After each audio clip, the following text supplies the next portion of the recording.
Welcome to our webinar, 5 Reasons to Earn a Master's Degree in Clinical Mental Health Counseling from Divine Mercy University.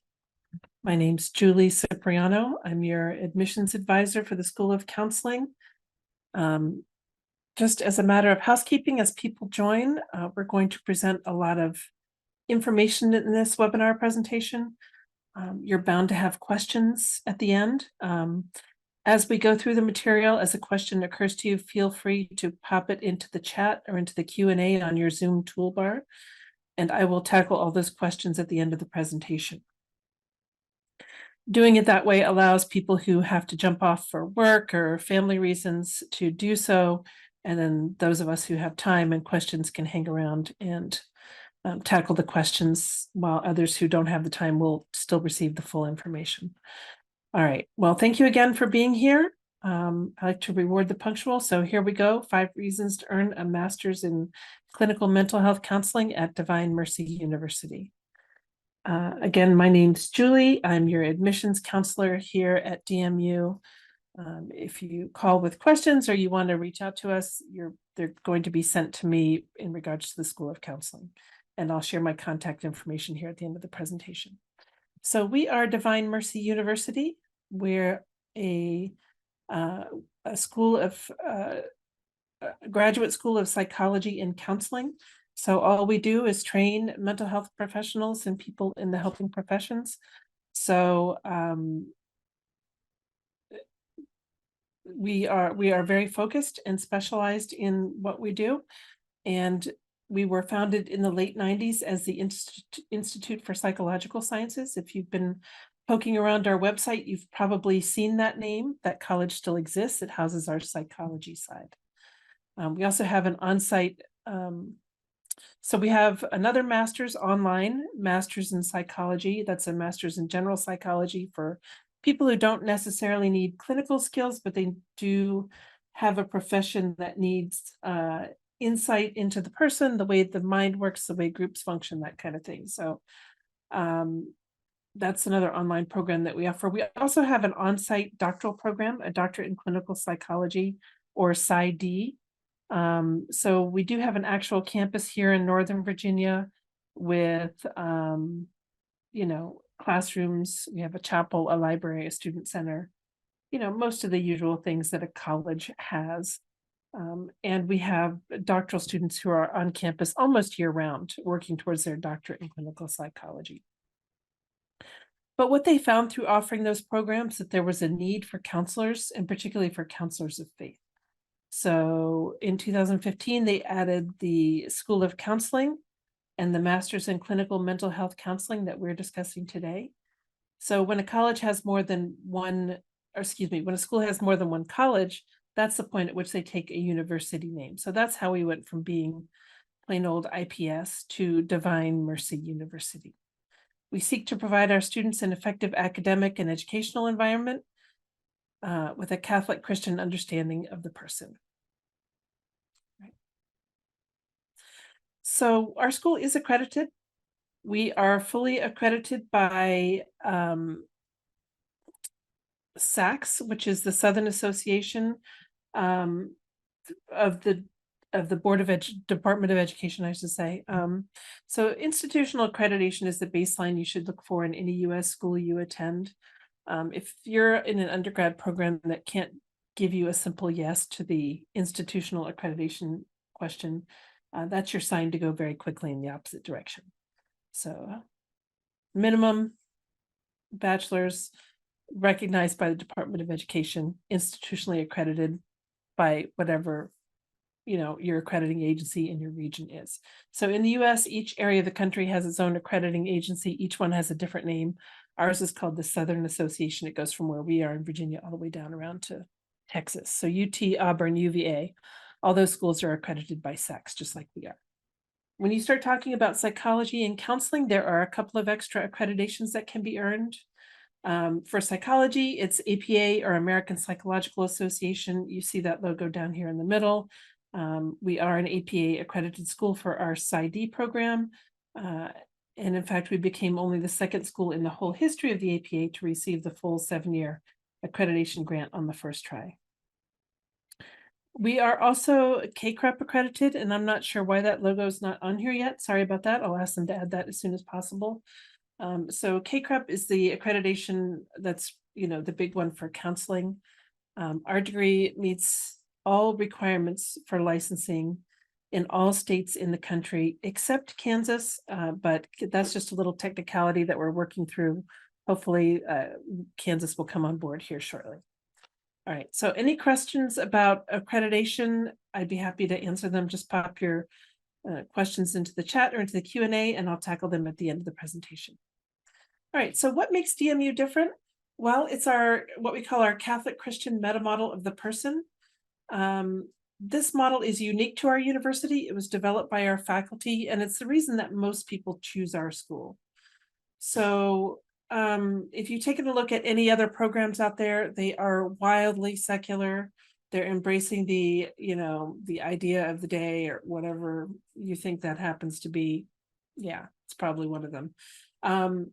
But through our model, we will teach our students to frame a treatment plan based on the Catholic understanding of the person, that we are integrated beings, body, mind, and soul.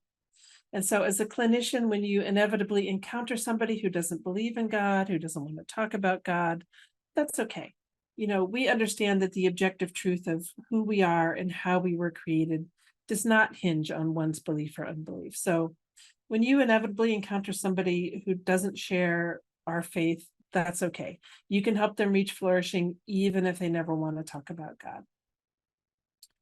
The other thing this model does is it teaches such a nuanced understanding of the person that it would take a non-DMU trained therapist really a lifetime of trial and error to kind of figure out on their own if they ever fully do. So you will graduate with a leg up even on seasoned counselors. That's not just a talking point. In my travels through the university, I have encountered internship site directors who tell us that our students are far better prepared than their peers who are supposedly at the same place in their education. A lot of that has to do with this training in the meta model that you will receive. It's a core of 3 courses or 9 credits, that you receive to, be your actual training in the model, but it does inform and infuse every class you take at DMU. So it's not like you get your training and you leave the model in those 3 classes. Absolutely not. This model is who we are as a school, and like I said, it informs and infuses every class you'll take. All right, any questions about the model? Feel free, again, pop them into the chat or into the Q&A, and I'll tackle them at the end of the presentation. You can find, if you go to our website and search Catholic Christian Meta Model, it will pop right up. There's a PDF you can download that's about 40 pages of the theology and philosophy behind why we teach the way we do, basically an intro to the model. And I encourage you to seek that out, read it. If you can't find it, just email me and I will be happy to send it to you in a PDF myself. All right. So here we go. Number 1 reason to earn a master's in clinical mental health counseling at Divine Mercy University. Well, this degree does prepare you for licensing. As I mentioned, it does meet the requirements for licensing in all 50 states. Kansas still has some technicalities we're still working through, but all the others, yes, for sure. Fun fact about DMU, 100% of our graduates who sit for the licensing exam for counseling pass it. So 100 is one of our favorite numbers around here. You're going to hear it again in this webinar. 100% success rate for our graduates who sit for the licensing exam. So as you move through your studies, your professors will give you assignments that relate to licensure, just to make sure that you're headed in the right direction and that you understand the process. So in a nutshell, licensing is something that happens after you graduate. Each state does require a license to work as a counselor. It's not something you can bypass. Got to do it. So the way it works is when you graduate, you'll sit for an exam, sometimes 2. It varies by state. You can find information on state licensing standards on our website, but you don't have to take our word for it. If you haven't found it yet, counseling.org is a great resource. You can go there. It's a professional organization. Again, counseling.org. They have a nice state-by-state knowledge center, so you can just go there, click on your state. It'll tell you which exams you have to take, how long you have to work under supervision. There's also contact information for your state licensing board. So, like I said, once you graduate, you sit for your exam, sometimes two, depending on the state. Once you pass that exam, you're then provisionally licensed. So just like a doctor does a residency after medical school, it's similar for counselors. So, once you pass your exam, you'll be working and being paid as a therapist, but you will have just that safety net of a colleague who has more experience to go over your cases with you, look over your notes, talk with you about any challenges you're encountering as a new therapist. Every alumnus I've spoken with has said this is a great thing. It's really helped them, launch their career and feel secure and that they're helping their clients, in the correct way. So, some people tend to look on that as kind of a negative thing, but really it isn't. It's a very positive thing. It takes about 2 years usually to wrap up the supervised period. And then once you finish that, you are free to practice on your own as a mental health professional. Okay, so any questions about licensing, just pop them into the chat or into the Q&A, and I would be happy to tackle them at the end of the presentation. I'm sorry to keep repeating it, but people keep joining, get more and more people, so I want to make sure everyone knows how we're going to handle questions.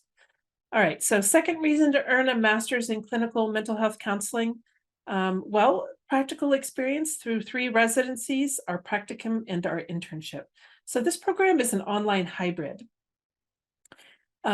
Counseling is a helping and a people profession, obviously, so there are certain aspects that just don't lend themselves to online learning. So that's why we established residency, practicum, and internship, just to make sure that you get the skills you need in the best way we can teach them to you. Residency happens 3 times as you move through your online studies. They use this time together here on campus over a long weekend to teach the counseling skills that don't lend themselves to online learning. So things like nonverbal communication, situational ethics. There are always a ton of presentations going on by faculty, students, student groups. It's also a big gateway weekend, so all the professors are there with you, and they're looking to make sure that each student has gained the skills needed to be ready to move on to the next section. So right now we're enrolling for our January cohort. Your first residency is always 8 weeks after you begin. So students who begin school in January will come to campus for the first time early in March. The second one is always a year later, so you'd come back in the following March. And the third one is 6 months to a year after the second one, depending on if you're full-time or part-time in your enrollment. They are 4 days long. You arrive on a Wednesday evening and stay through a Sunday afternoon. While you're here, they'll expect you to be on site and attend the whole program. There is a fee for that training that's built into your tuition. The breakdown is $16.50 per residency. That fee covers your training, obviously, but also your hotel and most of your meals while you're here. So it's kind of one-stop shopping. You pay that fee, we'll take care of the rest. Once you've finished your third residency, you'll then step into the practicum and internship. And these are done in your own area based on the kind of counseling work you'd like to do. Of the 2, practicum comes first. Practicum is, they call it kind of a pre-internship. I call it on-the-job training. So it's 100 hours of on-the-job training where they teach you to, learn the processes of your particular site. Intake, paperwork, sessions, and then, so it's 100 hours of training, of which 40 hours of direct service with actual counseling clients. So you begin to act as a therapist, obviously with someone else in the room. So that this 100 hours of training with 40 hours of direct service will get you ready for the real hands-on counseling work of your internship. Once you finish the practicum, you'll then step into those 2 internships. Each one is 300 hours and spans 16 weeks.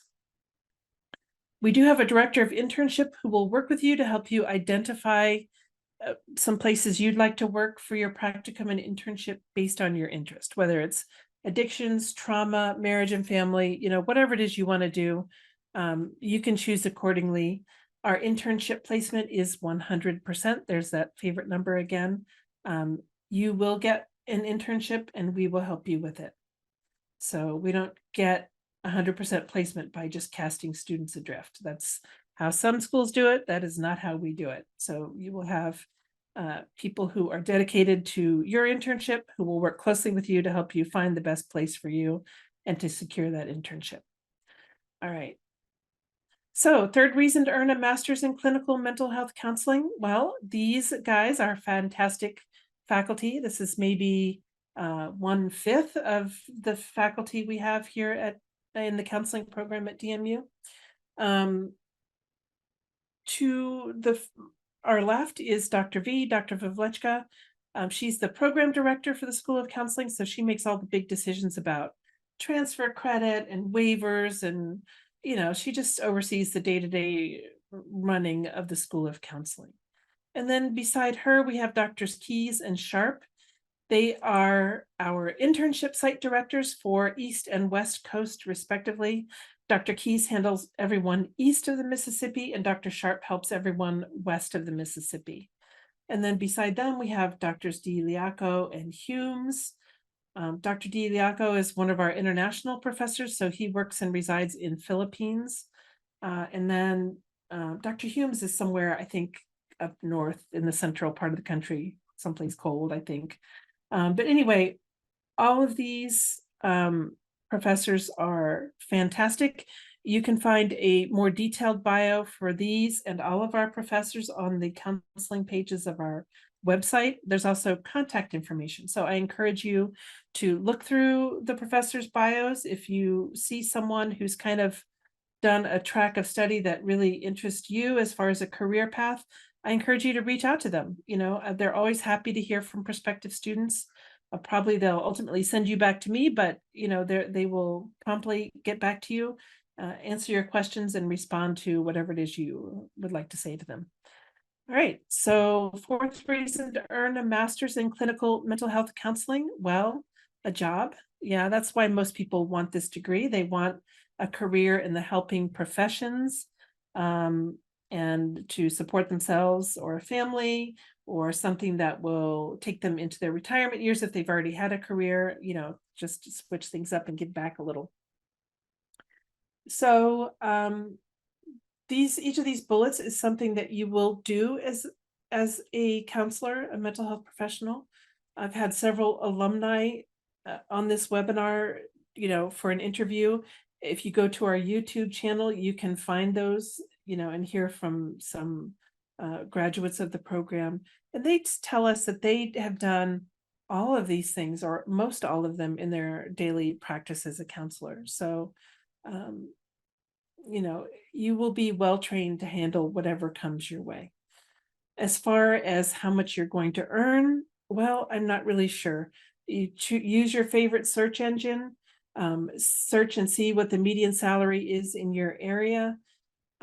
It's going to depend on where you live and what you do. Obviously, if you work in a homeless shelter, you're going to earn a homeless shelter salary.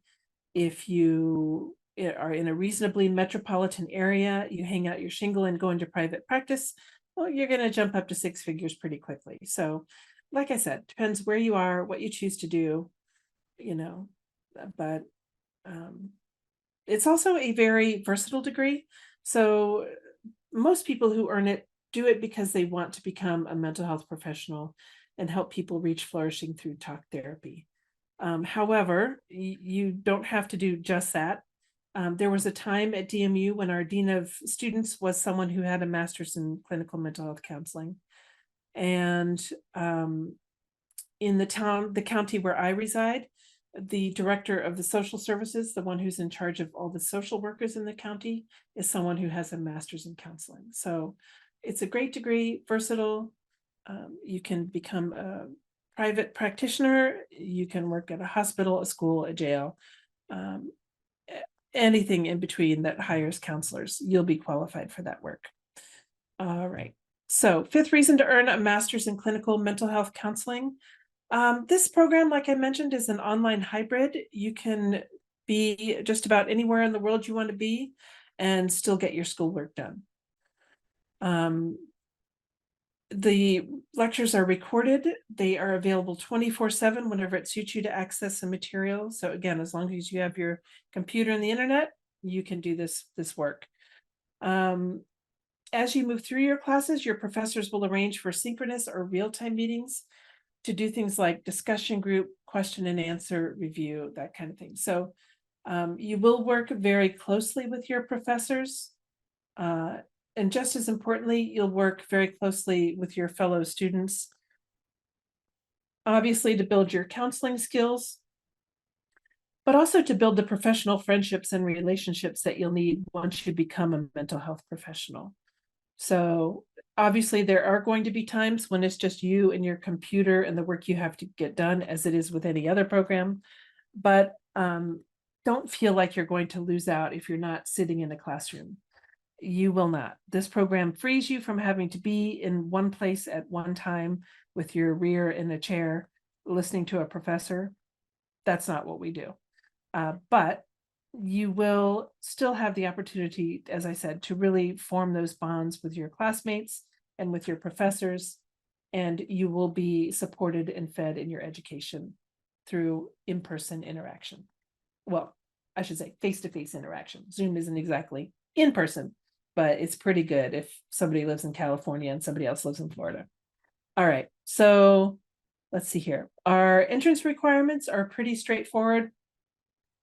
We do require a bachelor's degree. It can be in anything, synchronized swimming, basket weaving, we don't care. As long as you have a bachelor's degree from an institutionally accredited school, that works for us. It's an entry-level program and everybody begins at the same place. We do require a GPA of 3.0 overall, or in your major, or in your last 60 credits. If you are not quite up to that 3.0 mark, it's not necessarily a deal breaker. I'll share my contact information in a bit, and you can reach out to me outside of the webinar to talk about if your GPA might be a little below what we require. We also require the GRE. The bad news is, yes, you have to take it. The good news is we don't care what you get. We definitely don't care what you get in math. So just schedule it, go rip that Band-Aid off, and don't give it a second thought. We don't care. If you do have a master's degree or higher, we will waive the GRE requirement for you. And so again, just contact me outside of the webinar for details on that. The documents that we need are transcripts, official copies from sent directly from your institution to us. They can't pass through your hands if they're going to be an official copy. If you're an international student and your transcript is in a language other than English, or if it's graded on a scale other than 4.0 as we use in the US, then it would need to be translated and or evaluated for equivalency in the US.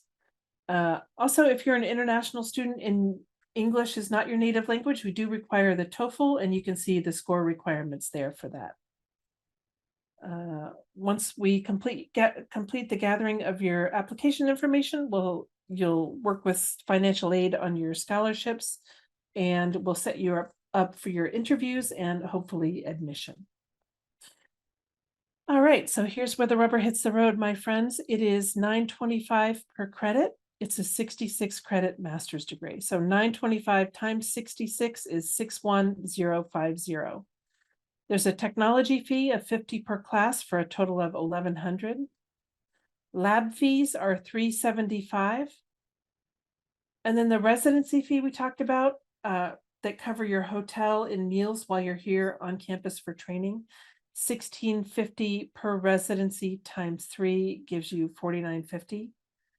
All that together gives you a total tuition value for the whole program, start to finish, $67,475.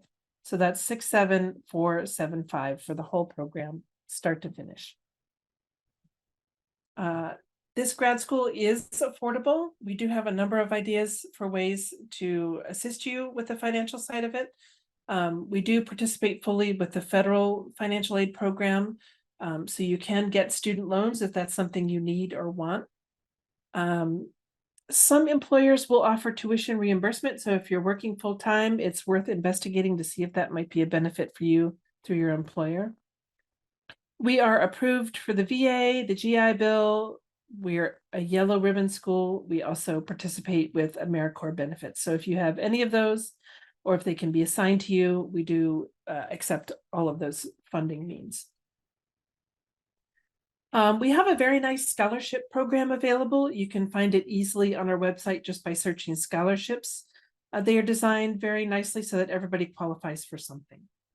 The way scholarships work is you can apply for 4, you can accept 2. Right now, we're giving away a bonus 3rd scholarship, an extra $2,000 just for getting your paperwork started early. So if you start your scholarship, in the next week or so, and then get me your essays and resume within 2 weeks of submitting the demographic form, you qualify for the full $2,000 early application scholarship. There are some alternate funding means available. Some people use private funds. We do have a matching scholarship available. So if you can find some nonprofit support from outside the university, we would match that up to $2,000. So, if you have some sort of religious or fraternal type organization that you belong to, if you know some sort of agency that would support you, if your church contributes in any way to your education, then again, if it's nonprofit support, we would match that up to $2,000. We also have a cash plan we can set up internally that's interest free. So if you can chip away at it each month, we can set that up for you at no charge, no interest. There's also an interesting federal program called National Health Service Corps. The way this works is if you're willing to work in an area designated by the government as either underserved or low income, what you would do is visit their website, look who's hiring under this partnership. You can apply for your job like you would any other job, negotiate your salary like you would any other job. But because the employer is working in partnership with NHSC, after you've served 3 months of your agreed upon time period, they'll give you a lump sum of up to $50,000 toward your student loan debt in return for that service. So this is a no-brainer if you can work it out. I know a number of students who have put this to work for them, and you can too. All right, let's see here. So the way financing your education works at DMU is you can apply for scholarships and go that route, or you can take a tuition reduction through a partnership agreement. So these are the logos of just a few entities we partner with. There's a longer list on the website, and I think that might even be slightly incomplete. So just if you want to know about your institution or entity or diocese or whatever, just check with me. I'd be happy to go through the whole list of them and see. But these are just a few. They tend to be a really great tuition reduction. If you partner with any of these people, then we do too, and we can work something out. Okay. So our entrance requirements again are a bachelor's degree, a GPA of 3.0 overall, or in your major, or in your last 60 credits. We do require the GRE, but we can waive it if you have a master's or higher already. And then once we gather all of your application paperwork, there is an interview process. There are 2 online video conferencing interviews to be done. The first one's easy. It's a quick 30 minutes with me. Mostly it's a coaching session to get you ready for the big interview. That one is a 3-hour online group interview with 2 or 3 other applicants to the program and 2 faculty members. So you're probably saying to yourself, great, this is all well and good, but how do I know if this is the right path for me? Well, I ask you to consider these 4 questions. Consider them carefully and answer yourself honestly. Do you have the desire to help heal the whole person and to help people flourish? Do you want to have a career which enables you to answer the question, how can I help people? What can you do to make a positive contribution in others' lives? Can you be that instrument of healing? And finally, I ask everyone, because I'm the one who's on the hook to recommend you to the dean, If you were to apply and be admitted, can you commit to the successful completion of the program? i.e., are you someone who finishes what you begin? So if you can give a good solid yes to these 4 questions, odds are you'll be a great fit for this program. We'd love to help you on your journey of discernment to figure this out. I always tell people, they tell me that they're discerning. I say there comes a time when you've got to decide to move your feet. God can't show you the way if you won't take a step. So I encourage you to begin the application, use it as a discernment process in a similar way that a seminarian uses a seminary to discern his calling to the priesthood or religious life. Okay, cool. So our application process is pretty quick, pretty streamlined. The first step is an online demographic form, sections 1 through 8 of the online application for admission. It takes 20 or 30 minutes. You can do it today if you want to. Once we have that first demographic form, our financial aid experts will be in touch to begin talking with you about tuition, scholarships, which ones you should pursue, and what you can reasonably expect from us given your particular situation. Once you've finished your FAFSA, we'll jump into gathering the required documents.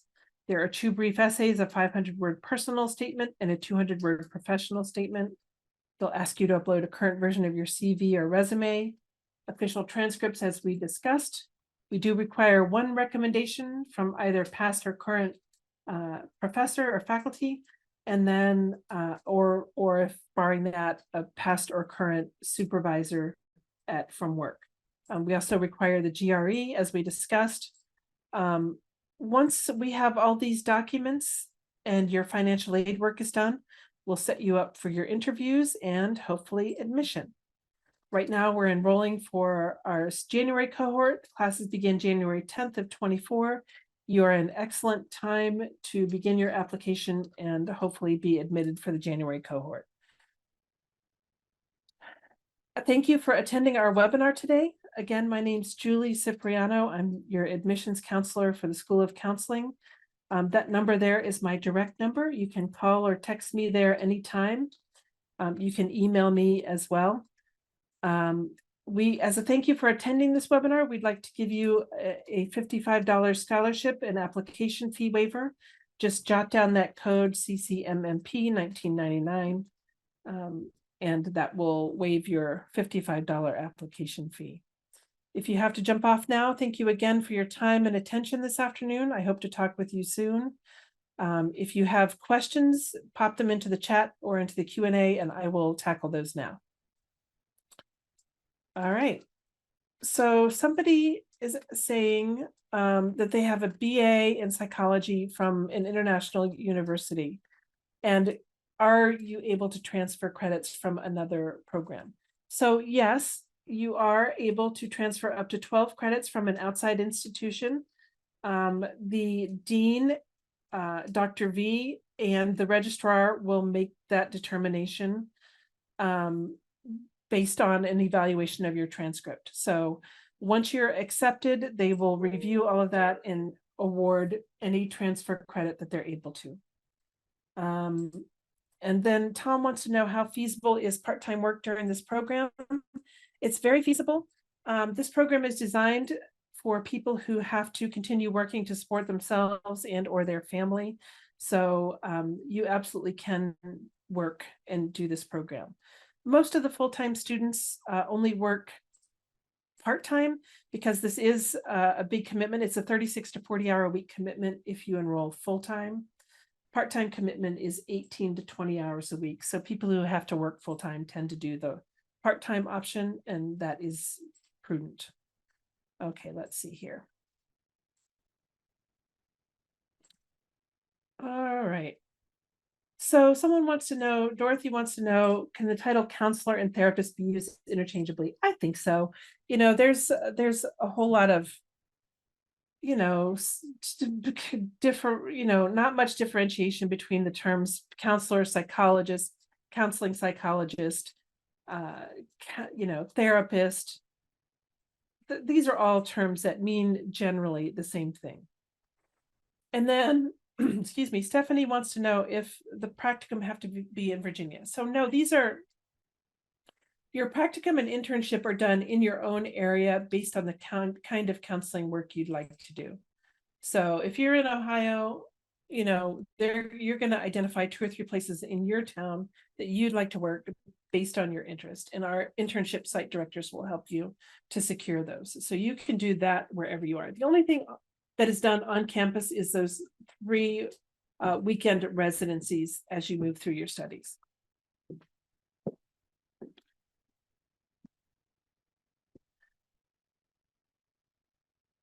So let's see, someone wants to hear again, expectations and requirements for in-person.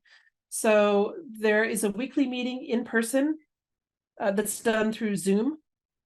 And then you come to campus 3 times for a weekend, a long weekend here on campus. So it's roughly once a year for your first 3 years. And then National Health Service Corps, someone's asking about some clarification on that. That is a program outside the university. I'd be happy to share the link with you. If you use your favorite search engine and search National Health Service Corps, it will come up first link, I promise. And they have an exhaustive website that can go into all the details. It's a student loan repayment thing. They give you the funds directly, $50,000. If you use it for your student loans, great. If you don't, I think that's your business.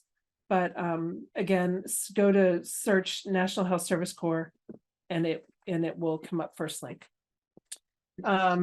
The program takes 2 years, 8 months if you enroll full-time and 4.5 years if you enroll part-time.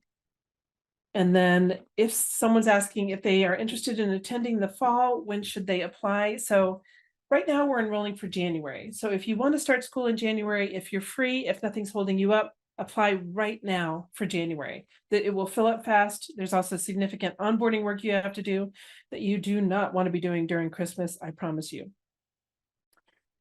So the next cohort after January would be our May cohort.